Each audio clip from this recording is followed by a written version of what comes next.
কালকে বীর জনতা তাদের শেষ চিহ্নটুকু মিশিয়ে দেওয়া হয়েছে। বন্ধুগণ, গোপালগঞ্জে আমরা যেটা প্রত্যক্ষ করলাম, পতিত স্তরের সন্ত্রাসীরা তাদের অভয়ারণ্য বানিয়েছে। এই অভয়ারণ্য ঘেরাও করে, মাছের ঘের যেভাবে ঘেরাও করে মাছ ধরা হয়, তাদেরকে ধরতে হবে।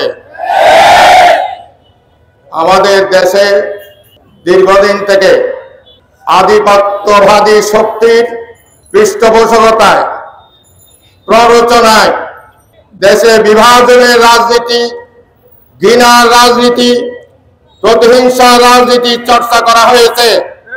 জাতিকে বিভক্তি করার যে কোনো ষড়যন্ত্র রুখে দেওয়ার জন্য জুলাইয়ের আন্দোলনে, জুলাইয়ের সরবিরোধী অভ্যুত্থানের নেতৃত্ব দানকারী নেতৃবৃন্দকে অত্যন্ত সতর্ক সজাগ ভূমিকা নিয়ে এগিয়ে আসতে হবে। আমাদের বিভক্তির সময় নয়, ঐক্যের সময়। যারা পতিত সোচারে বুলি বচন ধারণ করে স্লোগান দেন, আপনারা কাদের উদ্দেশ্য সাফ করছেন? আপনারা কি বুঝতে পারছেন? আপনারা কাদের এজেন্ডা বাস্তবায়ন করার জন্য এসব স্লোগান দেন, আপনারা কি বুঝতে পারেন? আপনাদের যদি রাজনৈতিক জ্ঞানের কমতি থাকে, পড়াশোনা করুন। বাংলাদেশের স্বাধীনতা, সার্বভৌমত্ব গোপালগঞ্জ টুঙ্গিপাড়া নয়, শুধু সীমান্তের প্রতিটি ইঞ্চিকে আমাদেরকে রক্ষা করতে হবে। বাংলাদেশের 1 ইঞ্চি জমির উপরে কোন আধিপত্যবাদের দূষর থাকতে পারবে না।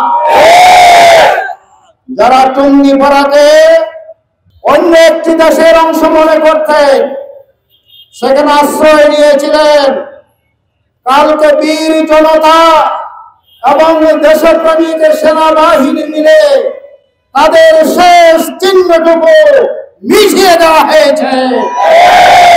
এইভাবে একদিনের নয়, মাত্র কয়েক ঘন্টার অপারেশনে টুঙ্গিপাড়াকে, গোপালগঞ্জকে নতুন ভাবে স্বাধীন করার জন্য আমি বীর জনতাকে এবং সেনাবাহিনীর সদস্যদেরকে প্রথমে ধন্যবাদ এবং কৃতজ্ঞতা জানাচ্ছি।